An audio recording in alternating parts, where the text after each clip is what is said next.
Nerdrotic.com. For over 14 years, the Marvel Cinematic Universe has been the gold standard in Hollywood, an amazing achievement never to be equaled, taking B-list characters from the comics like Iron Man, Thor, and Captain America and making them household names. Producing 22 films in 3 phases in just under 11 years, culminating in Avengers Endgame, which grossed over $2.5 billion worldwide. The sky was the limit for Disney Marvel. What could possibly go wrong? We like ice, we like every child should. And if we get some ice cream, we want it to be good.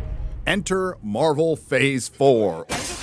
But what is the worst of the worst? Well, my friends, we have assembled a team to do an autopsy on the rotting corpse that is Marvel Phase 4. And this is the top 5 MCU failures. Number 5, Black Widow.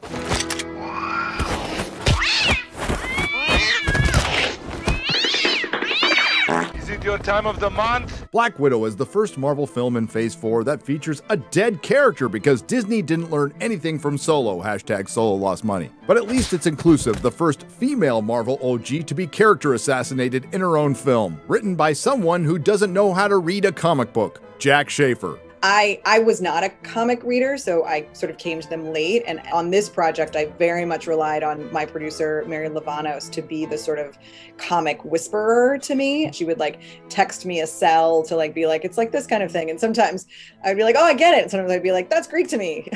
I need you to explain it to my face. Are you stupid or something? Black Widow could have been a fun, sexy, rated-R spy thriller, giving us the backstory hinted at in the Avengers films, including that Red Ledger and what happened in Budapest. No, it's Budapest. Budapest. Budapest. But it's still not funny. But no, what we did get with Black Widow was a Me Too Time's Up tale about the subjugation of women, dialogue about menstruation. I don't get my period, dipshit. I don't have a uterus. And removing uteruses. They kind of just go in and they rip out all of your reproductive organs. They just get right in there and they chop them all away. Everything out. Okay. So you And that on-brand Disney Marvel twisted morality, including the good guys being responsible for killing an entire prison of guards, inmates, and dogs, all to save a dad they don't like who didn't know anything.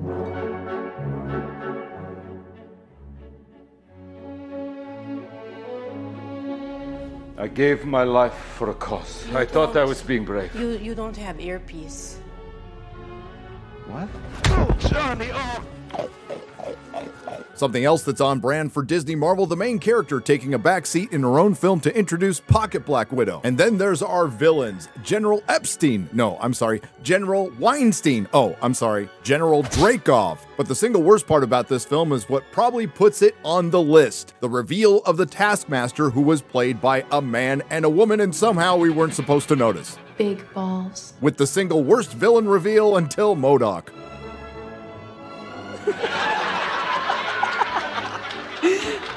Yet the true villain was Milena, or Milena Maxwell, and I'm using that name for obvious reasons. By the end of this movie, the Black Widows didn't really accomplish anything. It was all about Milena Maxwell flipping at the last minute. The woman who not only created the tech to help subjugate the thousands of Black Widows, assisted in that subjugation that led to thousands of deaths, regimes being overthrown, and thousands of children being trafficked. Both Task Mistress Master and Milena Maxwell get forgiven by the end. What did we learn from Black Widow? It's okay to subjugate women as long as you're not a man. Then of course there's that god-awful third act where it took longer for the sky base to crash than the actual film.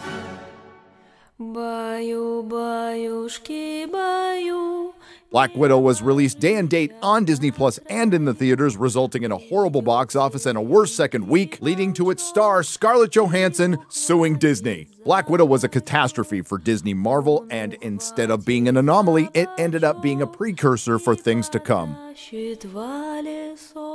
Number 4, Loki. He's no machine. Get up, you son of a bitch! At the time of its release, Kevin Feige said Loki would have the most impact on the MCU, and he wasn't kidding.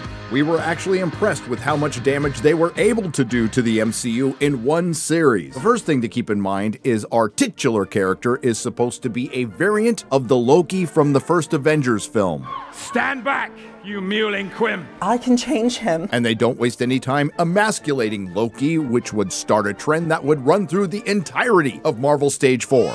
We meet new characters like Body Positivity Time Cop. Lady Sif returns. The token subservient male Mobius. I see a scared little boy shivering in the cold. And it wouldn't be Disney Plus without a girl boss, Ravonna Renslayer. I'm a bad bitch. You can't kill me. It also features our guest star Loki, whose most revealing character moment was he's bisexual. A bit of both. I suspect the same as you. We all love a bad boy, don't we? Surprise, surprise, what you thought would be a fun time-traveling romp with Owen Wilson as Morbius and Tom Hiddleston as Loki ends up being about our main character, the titular character, female Loki. This isn't about you. Who apparently is amazing. I get to just be this absolute badass and fight all of these guys. You're amazing. So amazing, she taught herself magic from the age of 6. And of course, she's the best Loki. How do we know that? Well, the show tells us. Have any of you met a woman variant of us? Sounds terrifying. But that's kind of what's great about her. She's different. Simp. That's right. You're a simp. Loki continues that signature Disney Marvel twisted morality from WandaVision and Black Widow. Despite being responsible for the deaths of thousands of variants who are still people, she's just misunderstood. All of this culminating into a Marvel Cinematic Universe without free will. It was all written and predetermined by a Kang who isn't a Kang who gets killed in the final episode. A show that not only makes the Infinity Stones so useless they're paperweights, it does the very same thing to the MCU. A Disney Marvel product called Loki that isn't about Loki, starring a female Loki where the best Loki is Richard Grant. Quintessential bait and switch MCU. There would have been a time where Loki topped our list, but things would get so much worse. Number 3, She-Hulk. I'd actually like to take this time to thank my parents, whom I wouldn't be here today. Oh, you know it, lad. I'm coming to kill you in Los Angeles at your house. A show that could have been the direct response to the MCU moniker ended up being the very definition of it. A sad attempt at a fourth wall breaking comedy that just ended up breaking one of Marvel's best female characters and Marvel. Instead of adapting the fun, sexy, and witty She-Hulk comic and writing a compelling law drama with levity, She-Hulk was made to own the haters, or what everyone outside of the Access Media in Hollywood call the paying customer. I think even the trolls realize that by being nasty and negative, they're playing right into our hands, thereby proving that we are intelligent, which is the thing they don't want to admit that we ladies are. And it's kind of fun, you know? I've got an idea. And yes, this show includes yet another writer from Rick and Morty. Was it always the plan to have toxic fandom as the season's villain? You know, we started writing the show 3 years ago. Like, that's how long ago this all was. 3 years ago, I could tell you what you were going to say because you're just that predictable and boring. Written by vapid narcissist single middle-aged wine aunts for vapid narcissist single middle-aged wine aunts who work in HR, perfecting the art of on-brand Disney Marvel character assassination, absolutely vandalizing and then destroying the Hulk, Wong, the Abomination, She-Hulk, and the worst crime against imagination, Daredevil. There's some guy outside dressed in a devil costume and he's doing the walk of shame because, oh, you did with the, oh. Fan fiction. It wouldn't be the MCU without the hero's journey. A female protagonist that starts out great and ends up great, and the entire journey is the rest of the cast figuring that out once they realize she was held down by the patriarchy. Of course, they had to change the origin because we can't have a female protagonist receiving power from a man or being mentored by a man. Gotta give showrunner Jessica Gao some credit though for attempting the impossible and swinging for the fences, trying to make a feminist comedy when we know they don't exist. Once again, a show specifically made to attack its paying customers, and when it was all said and done, it ended up being a fart in the wind. It dropped off the Nielsen charts, had horrific IMDb scores, Metacritic scores, and Rotten Tomatoes scores, and it was clear that the MCU had jumped the shark. But how could She-Hulk only be number 3? What could possibly be worse? This brings us to number 2, The Eternals. Hey, boys! Look what I got here! The first Latina, the first South Korean.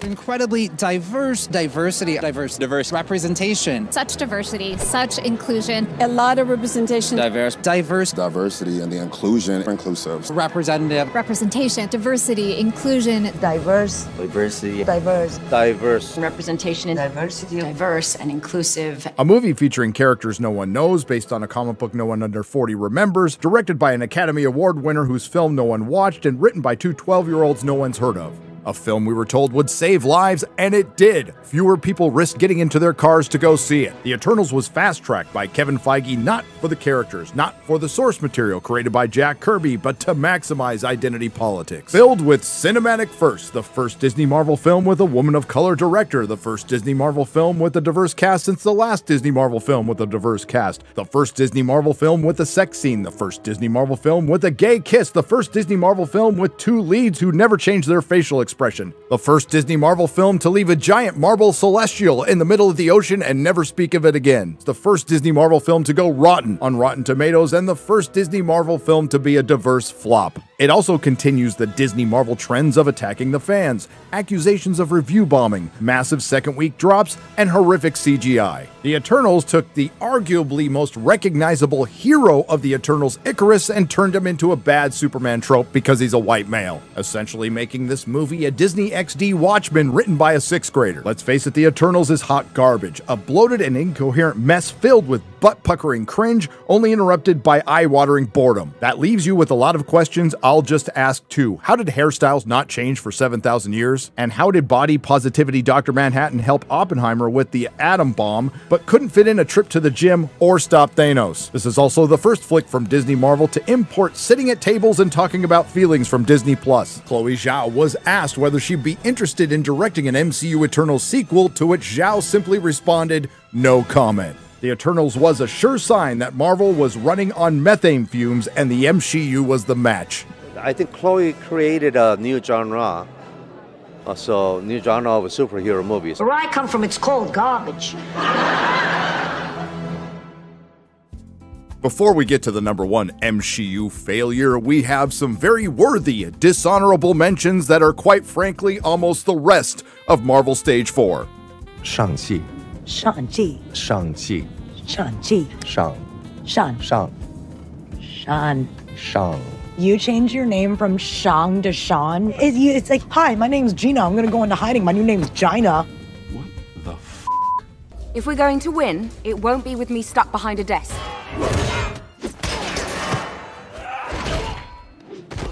What the is this? You can come to Wakanda, conscious or unconscious. You need to be conscious of the way that you look. Walking around here with that ash on your head. What the is this? ¿En si superhero Mostraya?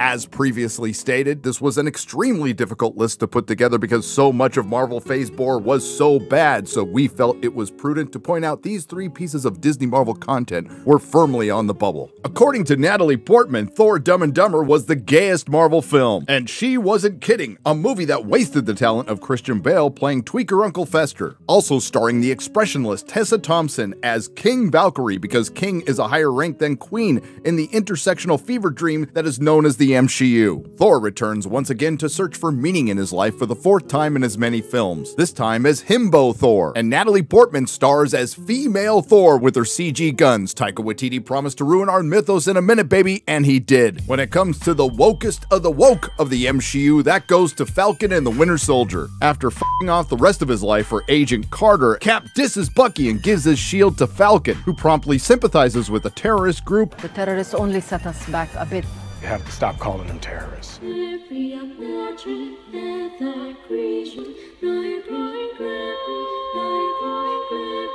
What else would we call them? Lets someone else kill Freckle Jesus and tells a senator to do better. Hawkeye doesn't waste any time telling us it's one of the worst examples of a bait and switch in herstory. It tells us in the credits a show called Hawkeye about Kate Bishop. Marketed as a diehard with Hawkeye, our titular character, no, not Kate Bishop, the real Hawkeye, gets beaten by Echo, saved by Kate Bishop, and then gets his ass kicked by Pocket Black Widow. But this show's worst crime against creativity is introducing into the MCU, vandalizing, and completely destroying Vincent D'Onofrio's Kingpin in record time.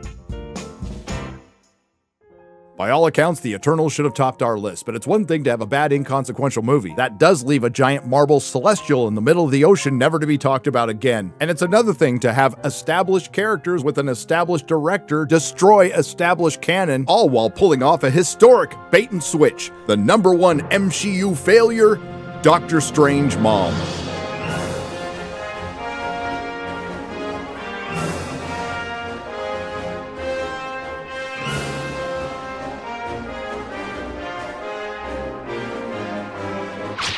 Hot off the heels of Spider-Man No Way Home, the only good movie from Marvel Stage 4, Doctor Strange and the Multiverse of Madness immediately kills any goodwill garnered from the Sony film. Directed by Sam Raimi, it's Spider-Man 3 all over again, except worse. Doctor Strange Mom is not a sequel to Doctor Strange. It's actually a sequel to WandaVision, starring Scarlet Witch and the girl who's the key to everything, America Chavez, in pursuit of the good book MacGuffin to defeat the bad book MacGuffin, guest starring Doctor Strange. From writers who didn't watch the first Doctor Strange or WandaVision. Just in case you're keeping track at home, this is the 3rd title on our list with writers from Rick and Morty. Apparently, Wanda put things right after enslaving hundreds of men, women, and children in WandaVision and then being allowed to walk by Monica Rambeau, who has a lot of blood on her hands. We find out Wanda was completely corrupted by the bad book MacGuffin, and then dumb Doctor Strange leads her directly to the girl who is the key to everything so she can continue to slaughter countless people in pursuit of children that never existed. Then there's America Chavez, who also has the power to open star-shaped holes in reality. The girl who is the key to everything, who is the accidentally abandoned natural daughter of 2 lesbians from the realm of Utopia, who get sucked through a portal after America is stung by an interdimensional space bee. What? This is learned through a scene that's a trip to the memory store. Our cast is rounded out by Christine Palmer, who only exists to not get back together with Doctor Strange, but teach him how to love. Wong, who is the Sorcerer Supreme, and our special guest star, Doctor Strange, who went from being the best of us to a bumbling idiot, former Sorcerer Supreme, who is afraid to love. The MCU has been officially designated Earth 199999, but now, according to Doctor Strange Mom, it has appropriated the designation Earth 616 from the Marvel Comics, and committing quite possibly the worst cinematic mistake since not putting Han, Luke, and Leia in a scene together, it sets out to kill ones who will be introduced in the future, immediately killing Black Bolt, Professor X, fake but hot female Cap, the original first female Captain Marvel, and Marvel Comics' smartest man, Reed Richards, Mr. Fantastic. Seeing Wanda become the Scarlet Witch was a really important reminder for me that I had my identity change from the little quiet girl that I was to this bitch is crazy. So let's recap. Doctor Strange 2 appropriates the 616 from Marvel Comics for the MCU. It was Kevin Feige's idea to use Doctor Strange 2 to introduce 3 Marvel OGs and then kill them immediately. All while the entire multiverse is at stake for the 3rd time. Starring a girl who is the key to everything, looking for her moms who she could have gone back for at any time, and running from a woman who is willing to kill her, everyone else, and the MCU for children that don't exist, who ultimately ends up defeating herself by the end. Also starring Doctor Strange, who ends up diminished and emasculated in his own film with the acronym of MOM.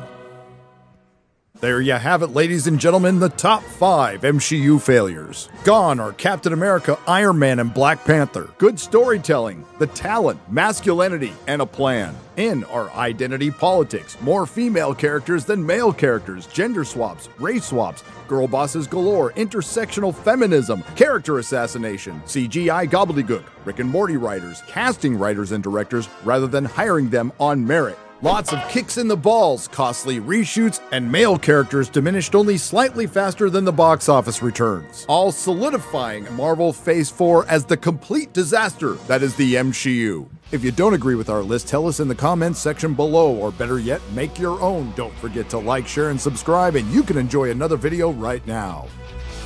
Nerdrotic.com. Please subscribe.